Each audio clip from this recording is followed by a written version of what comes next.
Hello everyone, welcome to my channel. Today we are going to learn about globalization, which is grade 10 economics chapter 4. So what is globalization? How the production is done? What is an MNC? What are the advantages? What are the disadvantages? And we will also look at the World Trade Organization and its rules and regulations. How there is a struggle for fair trade rules. So let us get into the topic. Welcome to the topic globalization and the Indian economy. So in the matter of years, today the markets have got transformed. So the production is not done at one place. Initially, it used to happen at a particular place. Today, due to the increase of transport facilities, availability of technology, skilled labor at various places, today the production is done across different countries. So that is the first subtopic what we are going to look at, production across countries. Trade was a main channel connecting the distant countries before. Large companies, which are now called as MNCs, multinational companies, the companies which have their operations in different countries are known as MNCs. What is an MNC? MNC is a country which has its operations in different countries. So you can see here, an MNC is a company that owns or controls production in more than one nation.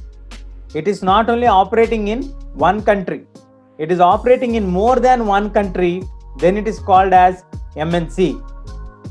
MNCs set up offices and factories for production in different regions where they can get the cheap labor and other resources so that the company can earn greater profits.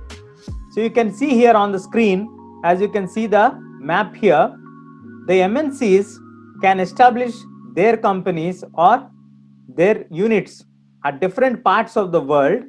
The criteria for that is where we get the cheap labor, the resources at very less cost, the production cost can be reduced, which will automatically increase the profits of the company. So company will expand its units. What is the criteria for that? Where the availability is less, where the cost of the product is less, where the raw materials are available at less cost, where the labor is available at less cost, where the land is available at less cost, and where the good transport system is there, skilled labor are there, all these factors where the cost is less, to that region they go and they establish their unit. They have their main office in one country, the other units will be in other countries. These kind of companies are called as multinational companies. So what is the criteria for them? The availability of the best resource at very minimal cost so that the company can earn greater profits. This is called as an MNC. Why does an MNC operate in different countries? The production activities. The main motto of an MNC having or operating different units in different parts of the world is to earn greater profits. Now, interlinking the production across the countries. Interlinking the production across the countries. The money that is spent to buy an asset such as land, building, machines, and other equipment is called investment. So the investment means anything which we spend to buy a land, a building, a machine, or any other equipment which you need in your production activity is called investment. An investment made by an MNC is called foreign investment. If the company has its main office in USA and if they are investing in India or in Africa, one of the countries in Africa or in Australia, that particular investment done by the company where the head office is in other country, then it becomes a foreign investment because that is not a local company. The MNCs are exerting a strong influence on the production at these distant locations. As a result, the production in these widely dispersed locations is getting interlinked. As you can see on the screen here, there are certain yellow dots and there are certain white dots. So let us say if yellow dots are the head offices of the major companies, and assume that these white dots are the subunits of that particular MNCs, they are exerting a very strong influence, means a very strong control in the production process, though they are very far from the main office. So because they are exerting a strong influence from being in another place and controlling in another place, this is called as interlinking of production. How is the production happening in different countries? It is the main office which invests the money for buying the machinery or anything in other countries and exercises a very strong hold on the units which are working under it. So this process is called interlinking of the production. They are trying to interlink the efforts which are made by the subunits by sitting in the head office. So the head office controls all the units. So this process is called interlinking production across the countries. There are variety of ways which are mentioned here. So MNCs spread their production and interact with the local producers in various countries across the globe. So MNC is not only having production units at various places, but it is also interacting with the local producers. Sometimes they become partners with the local companies and try to capture the market across the globe. Let us see the first one. By setting up the partnership with the local companies is the first way how the MNCs spread their production. They enter into the local market and they try to have relations with the local companies. Sometimes they make them as their partners. Sometimes they use the local companies for their supplies. Locally, they get collaborated with them, and by closely competing with the local companies or sometimes buying up them. So the MNC expands its production in three different ways. First, it tries to set up a kind of partnership with the local company where both of them operate together. Secondly, they use the local companies as the sub-partners, not as the main partners. They will be supplying the requirement for the MNC. And the third one, that is by closely competing with the local companies or buying up them, and then they replace them with their trade. So like that, MNCs spread their production and interaction with the local producers in various countries across the globe. MNC has set up production jointly with the local companies, which will benefit the local companies in the following ways. What are the benefits of a local company if it is having tie-up with MNC? First thing, the MNC can provide money for additional investments. They can buy new machinery. They can make the production faster. The brand of the local company will completely change over once the MNC takes that particular local company as a partner. In the market, the brand value will definitely change. And the second thing, so second benefit is MNCs might bring with them the latest technology for production. So the production process becomes faster, and also they started to use high-end technology which the local company would have never thought of. So the major advantages are two advantages if a local company starts to get tie up with the MNC. One is they get huge investment. Second, the investment can be used for buying new machines for faster production, and an MNC might bring with them the latest technology for production. So these are the two major benefits what a local company can get after it starts production jointly with an MNC. Foreign trade and integration of markets. Foreign trade and integration of markets. The foreign trade creates an opportunity for the producers to reach beyond the domestic market. So they can spread their wings beyond the local limitations. So producers can sell their product not only in the markets which are located within the country, but they can also compete with the markets which are in the other countries of the world. Similarly, the buyers also will have an option to choose among the various goods beyond the domestically available goods or beyond the local made goods.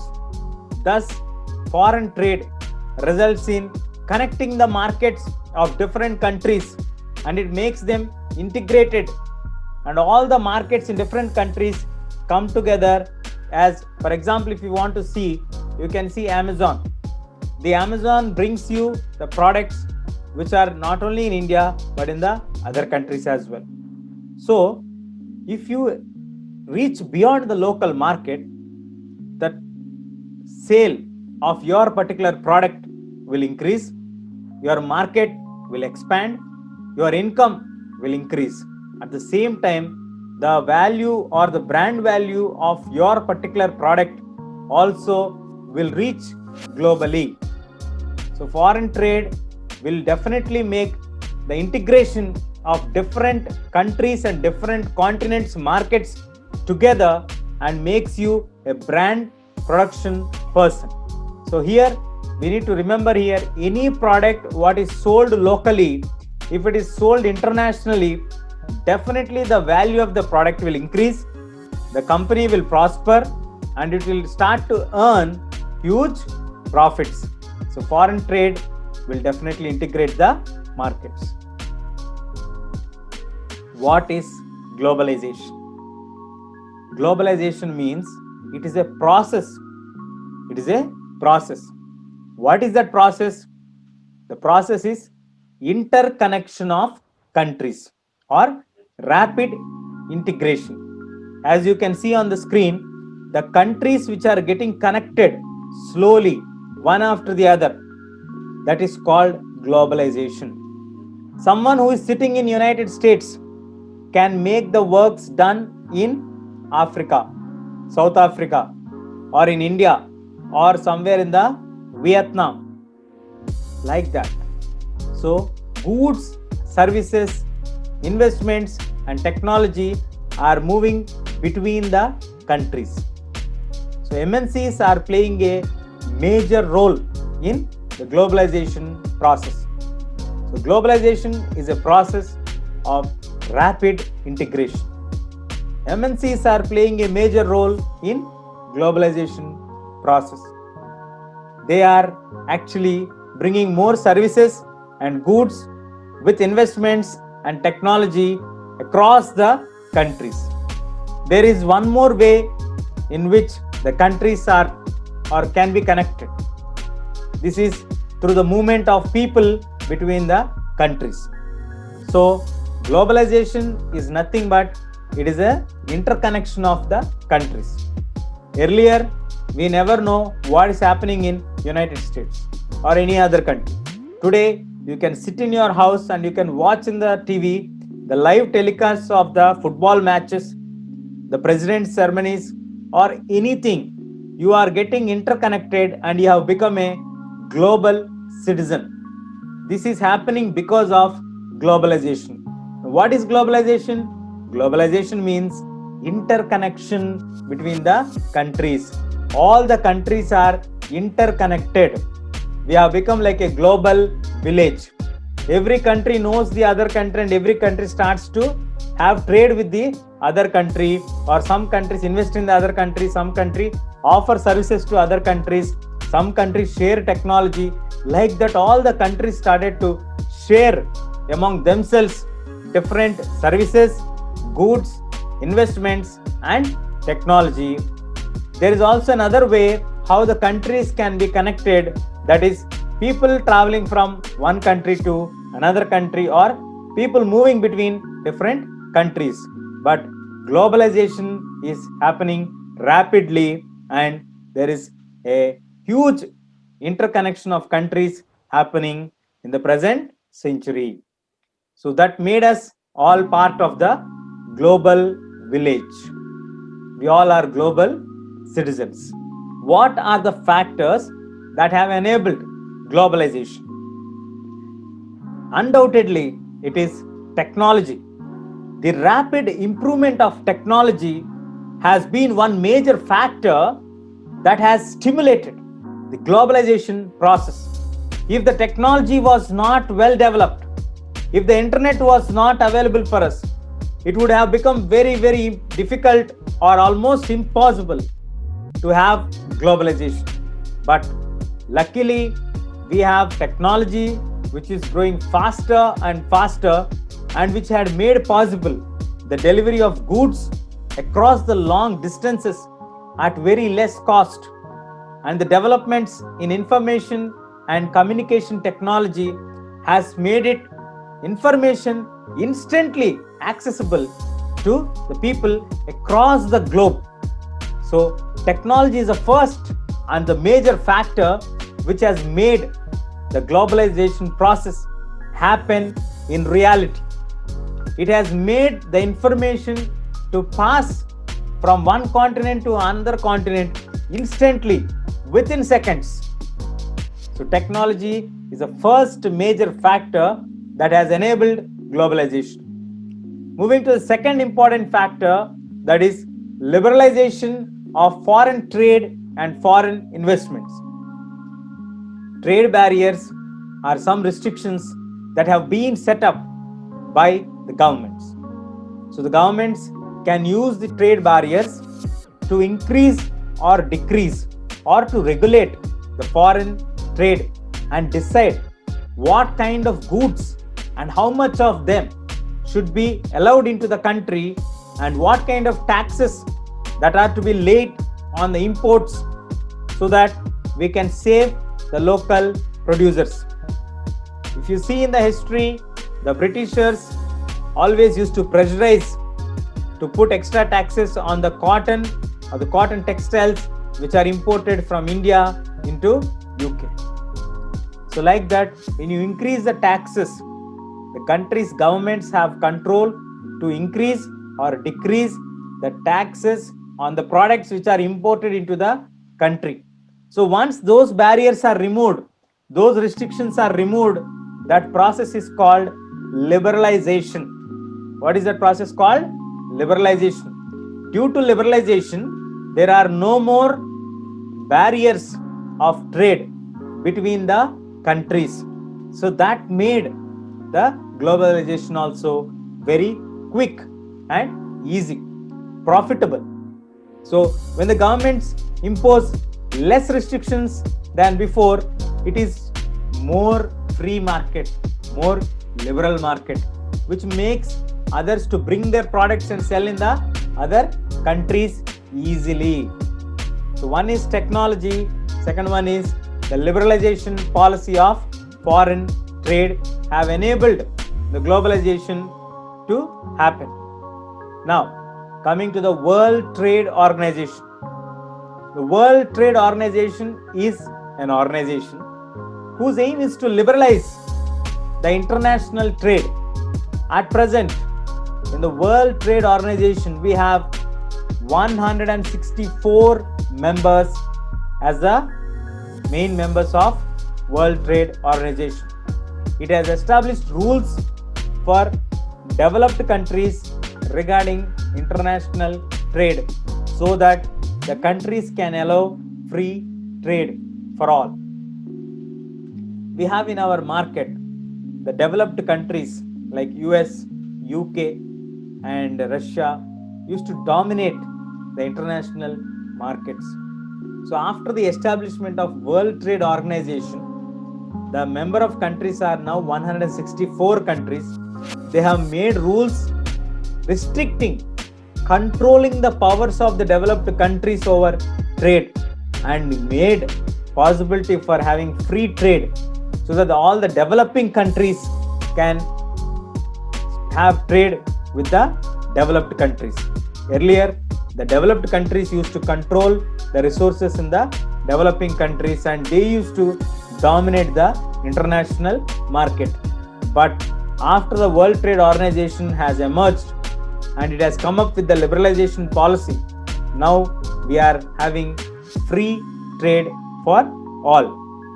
Coming to the impact of globalization in India. What is the impact of globalization in India? Globalization has impacted the lives of many people in our country. It has created a greater choice to the customers who now enjoy improved quality and lower prices on several products. Second thing, it has resulted in higher standards of living. Globalization has also created new opportunities for the companies providing services, particularly in the IT sector. So, what is the impact of globalization in India? We can broadly say three major impacts. First, it has given us a great choice of products. Today we have variety of products available in the market.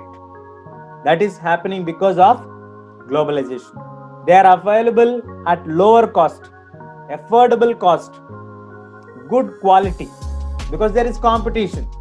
Obviously, they maintain the good quality and standard. And the other point of competition is the cost also will not increase much.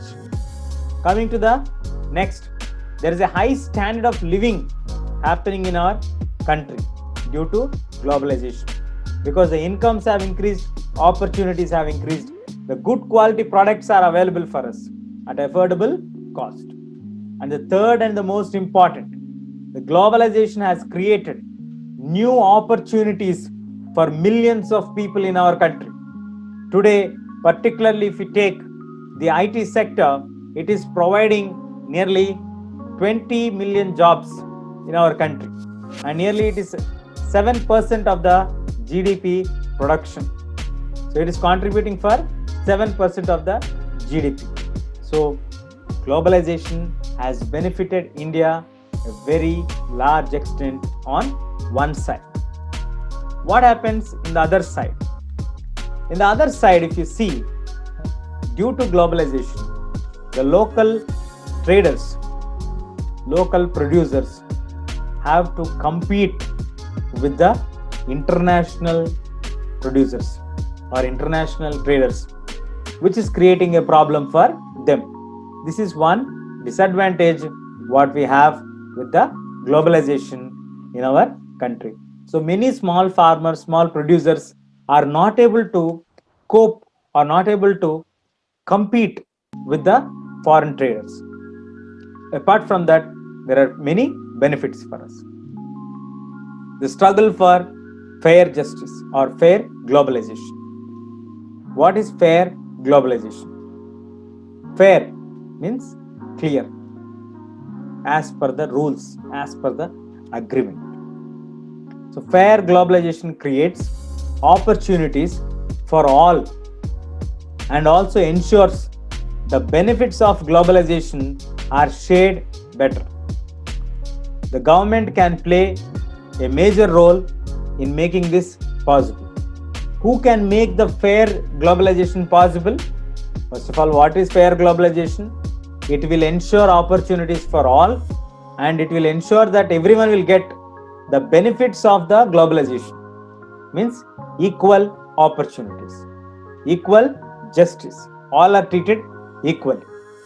So who can make it possible? It is the government which can make it possible. Governments in different countries, they make possible in their own countries by framing the laws. Let us see what are the steps that governments have to take. First one, it can ensure the labor laws are properly implemented and the workers get their rights. The first and the major thing, the government has to make sure that the labor laws are in place. They have to pay to the workers and also give their rights fairly. Coming to the second point, it can support the small producers to improve their performance. It can promote or it can support the small producers to improve their performance. And coming to the third one, if necessary, if needed, the government can use trade and investment barriers. Sometimes they can use the trade and investment barriers. What are these trade and investment barriers? We can put certain amount of taxes, certain amount of restrictions on the trade and also on the investments. For example, whenever the onion prices goes up, immediately the union government bans the foreign exports of onions so that can be used locally in the domestic market. Like that, the government can use its authority and use trade and investment rules or investment barriers there. If it can also negotiate the World Trade Organization for fairer rules to be placed or to get fairer laws across the globe. And it can also align with other developing countries with similar interest to fight against the domination of the developed countries in the World Trade Organization. So, in the struggle for fair justice, the government has to take certain steps. 1, the labor laws. 2, to support the small producers. 3, if necessary, put trade and investment restrictions or barriers. 4, it can negotiate with the World Trade Organization for fairer rules. And 5, it can align itself with other similar developing countries and fight against the domination of developed countries in the World Trade Organization. So these are the steps which can be done for having fair globalization across the globe. So in this chapter, we learned about how the production happens across the countries, interlinking of production across the countries, what are the benefits that the MNCs get by having connections with the local companies. At the same time, how the MNC spreads its production in the other countries. What are the benefits that the local companies get if they produce jointly with the MNCs? Foreign trade and integration of markets. What is globalization? What are the factors that have enabled globalization? World Trade Organization and the impact of globalization in India. And then we discussed the struggle for a fair globalization. That's all we have in this chapter. Please subscribe and support us. Thank you.